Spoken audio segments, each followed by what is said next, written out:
Good morning, it's Monday the 16th of February. I'm Maret Gwyn and this is Europe Today, your daily dose of European news and analysis live here on Euronews. Coming up, the US calls on Europe to save the West, but Europeans are not convinced. In his landmark speech at the Munich Security Conference over the weekend, the US Secretary of State Marco Rubio said that the US and Europe are intertwined, but alignment is necessary, from the economy to culture. Meanwhile, Rubio is set to meet Hungarian Prime Minister Viktor Orban in Budapest later today, after meeting Slovakia's Robert Fico on Sunday. Now, to debrief that speech and more from the Munich Security Conference, I'm joined by our EU editor, Maria Tareo, who's just back from Munich. First, good morning, Maria. Great to see you. It seems like the initial reaction to this Rubio speech was a sense of relief. But was there really relief in Munich? Look, I think that's a great observation. It really captures the spirit of the past 3 days. Yes, that speech was more polite. It was certainly more diplomatic. There was this fundamental message of we share a history and the destinies are intertwined, both the United States and the Europe and the European Union to some extent. But then he also suggested there needs to be this form of alignment that goes from the economy to trade, cultural, even spiritually. So yes, America can work with Europe, but it's a version of Europe that needs to be in alignment with the views of the US to a large degree. With officials that I spoke, they said, look, there was relief because compared to last year, J.D. Vance, that was a wrecking ball. This year was much polite to that extent, but the structure that we've seen before from the US government, that US National Security Review, which talked about civilizational erasure, all of those points from saying we're in a sort of climate cult, the idea of wokeness, mass migration. This is not a minor issue. Marco Rubio told the Munich Security Conference, all of that was present there. At the same time, then you had the Europeans. Emmanuel Macron talked about this idea of a Europe that has been vilified and caricatured. The Chancellor Merz, who said at this point the leadership of the U.S. is being contested. It is not clear that the U.S. will lead the world. And then, of course, Kaja Kallas, I was at a panel with her. I should note, Kaja Kallas had a bit of a revival over the weekend because she was pushing back. She was really the voice that said there's a number of things that we cannot agree. It's important that our destinies are intertwined, sure, but there are things we clearly don't see eye to eye. So she was very vocal to that extent. And there was a moment also in this panel, which hopefully we can put up on the screen, and I want to read to you. This was to obviously questions that we put about the sense of relief and the response to the Marco Rubio speech. And she said, contrary to what some may say, this woke, decadent Europe is not facing civilizational erasure. In fact, people still want to join our club, and the waiting list is long. Merit, it took 3 months for a European voice to finally say there is no civilizational erasure in Europe. One of the quotes that I get and one of the senses that I get from this conference, this is really the takeaway that I get from it, is that there are two competing versions now of the West. Who leads it, what the values of this West are, and also who's going to be the face of it. And at this point, I'm not really sure that they are fully aligned. Briefly, Maria, on Zelensky, he was there. Ukraine had a big delegation at Munich. What did he achieve? Look, what did he achieve? This was a difficult Munich Security Conference for President Zelensky because, again, Ukraine, perhaps because of this confusion and commotion around the U.S. and Europe, was not as dominant, and I've been to every edition as the past 3 years. He did say, however, we want to get the ceasefire, but it needs to happen before even we can go into serious negotiations. We need to see this form of ceasefire. And he also said, before we commit to a peace plan, we need to get those security guarantees. There was a question I put to him about EU membership, and he also said we have to be technically ready by 2027 because that is also a security guarantee. Let's take a look. Our membership in EU is the sort part of security guarantees. So we need it. This is the package for us. One doesn't work with another because it's economical security guarantees. With all respect to the United States and Europe. But if we will not have the date in the document, I think that Russia will block our membership in future. And it will be the problem for all of us because they will use some other countries or by themselves because they don't want us to be in EU. And that was, of course, the Ukrainian president. Two things are obvious at this point. One is they really want this date. They want to get it in a peace settlement, and the European Union is going to have to get very creative to this. But the two are increasingly intertwined. This peace deal and this date, they have become now one. Maria, thank you so much for bringing us up to speed on everything from the Munich Security Conference. And to discuss all of this further, I'm glad to say we're joined now by Fabrice Pothier, the CEO of Rasmussen Global, who previously also served as Director of Policy Planning for the NATO alliance. Sir, welcome. It's great to have you on the show this morning. Now, I'd like to get your take first on Rubio's Munich speech. Were you reassured when he spoke of an intertwined destiny for the US and Europe? Or does Europe still need to realize it cannot do it alone and needs a plan B for its security? I would say it's probably both. There was clearly a feeling of calm before the next tempest, where obviously Rubio cast a tone that was much more friendly than the previous US speaker at the previous MSC, J.D. Vance, who really kind of opened almost hostility against Europe. However, I think nobody was naive in thinking that this is not an olive branch. This is just a way to make the past few months a bit less painful. But clearly the road ahead, as I mentioned, this is calm before the next tempest, because the road ahead is still made of many differences. I think Ukraine is still lurking very much around the corner in terms of big US-Europe Ukraine difference, and Greenland is not completely, in a way, solved. And I think the Danish Prime Minister was pretty clear about that.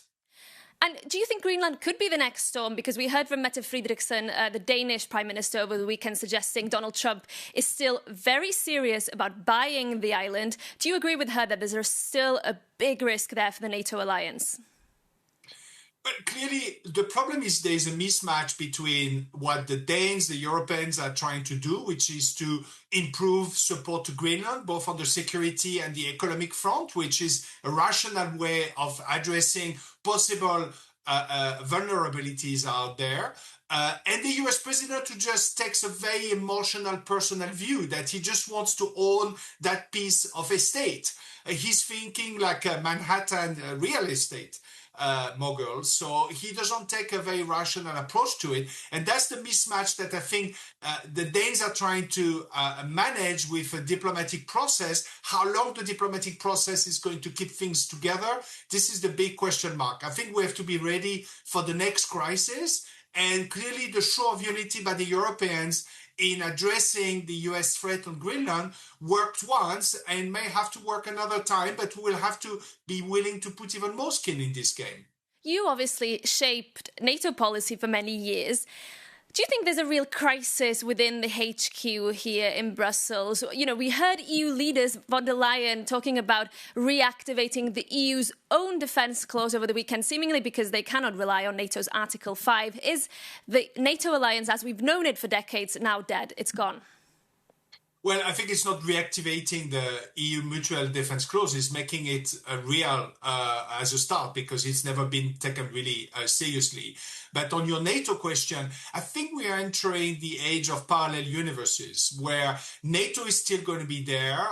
It's still very much a valid option for the Europeans, both in terms of US extended nuclear deterrent, but also in terms of framework to plan and prevent the next war against Russia. However, clearly what you hear in the corridors, but also in the main hallway, is that we need to start thinking about plan Bs. And for that, you're going to have the European Union, but you also are going to have increasingly the development of coalitions, like the coalition of the willing for Ukraine, which maybe is going to be put with more substance, or the joint expeditionary force that is led by the UK. So I think you're going to have the multiplication of all these plan Bs in response to the fact that, answering your question, I think the US has introduced a very significant doubt as to its commitment to Europe via NATO, and therefore NATO is still going to go on, but is no longer the one and only plan A.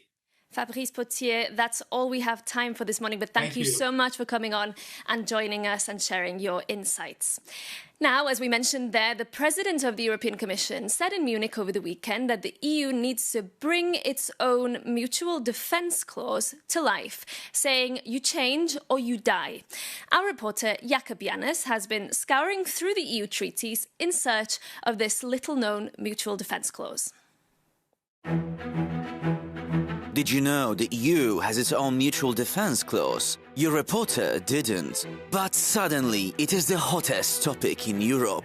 Just days ago, the head of NATO told Europe to keep dreaming if they think they can defend themselves without the US. But the EU Commission President fired back. Independent Europe just means let's develop our strength without constantly leaning on someone else.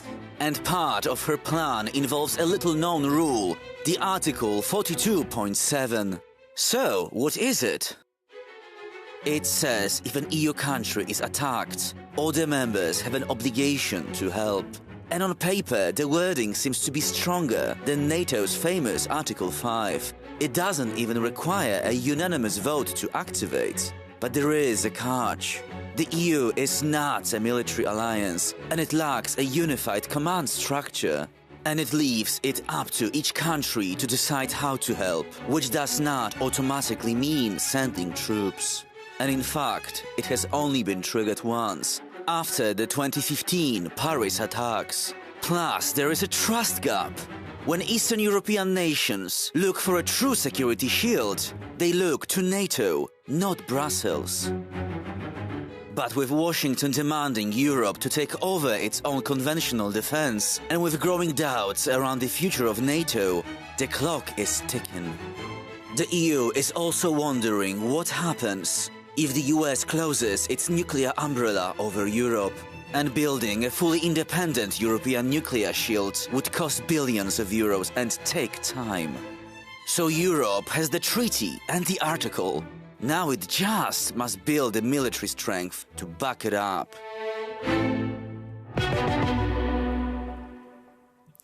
Jakob Jannes reporting there. Now, as we just heard, European leaders are reigniting the debate on a common European nuclear umbrella amid the continued threats from Russia and eroding trust in the US. Joining me in the studio to explain more is our defence reporter, Alice Tidy, also freshly back from Munich for us. Good morning. Alice, lots of Europeans talking about this over the weekend, the need for a common, homegrown European nuclear deterrence. Why now?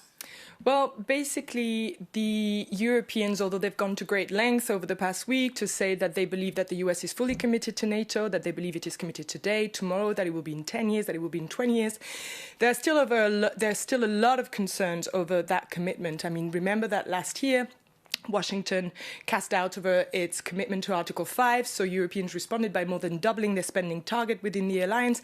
And yet this year, we had Trump saying that he would forcefully seize Greenland. So that cast a lot of doubts over the very existence of NATO.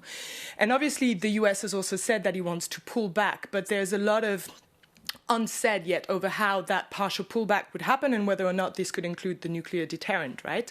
So over the weekend, indeed, we had French President Emmanuel Macron announcing that he had held strategic dialogue with Chancellor Merz on this topic, as well as with other EU leaders. He didn't name those other EU leaders, but we know, for instance, that the Latvian PM, Evika Selina, said that she would be open to that discussion. We also had the Polish president yesterday telling Polish media that he wants his armed forces to look into the nuclear potential. And I also spoke with the Finnish defense minister, Antti Häkkänen, on the sidelines of the conference, who said, and I quote here, "Inside NATO, it's clear that the US is ironclad committed to nuclear deterrence. It's good news if the European nuclear states are investing to build up even stronger nuclear capabilities, but to compensate compensate the US, that's not the question now. So Finland would be open, but again, this European deterrent would have to complement the US and not compensate it. So it's clearly an idea gaining traction among European leaders. But at the same time, Alice, it's still very, very divisive, this question of nuclear rearmament. And we heard from the Spanish Prime Minister Pedro Sánchez clearly voicing some reservations about this. Yes, indeed. Sánchez was at the Munich conference and he made it clear he is not for nuclear rearmament. In fact, he said that the nuclear deterrence is far too costly, far too risky, is far too risky way of avoiding conflict. And he said that what it involves, the risks it involves, are actually more of a gamble than a guarantee for European security. Clearly still some divided opinions on that subject, but thank you so much for bringing us that update. Moving on now to something completely different. The Berlin Film Festival has only been running for a few days, yet already there is significant controversy over comments made by members of the jury. To explain, we can cross over now to Berlin, where our correspondent Laura Fleischmann is standing by for us, I believe. Laura, good morning. Bring us up to speed. What has been happening here? Well, at first, everything seemed to go smoothly at the Berlinale, but then a German journalist asked a question at a press conference with the jury of the festival. He accused them of what he called selective solidarity only with Iranians and Ukrainians, but not with Palestinians. And one of the festival's jurors then responded that there are many conflicts going on worldwide that don't get any attention at the festival either. But what really sparked controversy was the response by Wim Wenders. He is the president of the jury and a very famous German filmmaker. He said that the festival is a counterweight to politics, and this even led an Indian writer to pull out from the festival altogether. But let's hear what Wim Wenders actually said at the press conference. We have to stay out of politics, because if we made movies that are dedicatedly political, we enter the field of politics, but we are the counterweight to politics. We are the opposite of politics. We have to do the work of people and not the work of politicians. Yes, and Laura, it's also true to say that these film festivals, including the Berlinale, are usually highly political, very politically charged. Why the sudden change in tone here? Indeed, the Berlinale is known as a highly political film festival, and it still is. There are many political statements being made on the red carpet, at press conferences, but the change in tone could be due to Germany's history, especially in regards to the Holocaust and in regards to World War II. Israel is a highly sensitive topic here in Germany, and this could be the reason why Wim Wenders is hesitant in regards to Palestine and in politics in general. But it could also be due to anti-Semitism being linked to some pro-Palestinian protests here in Germany.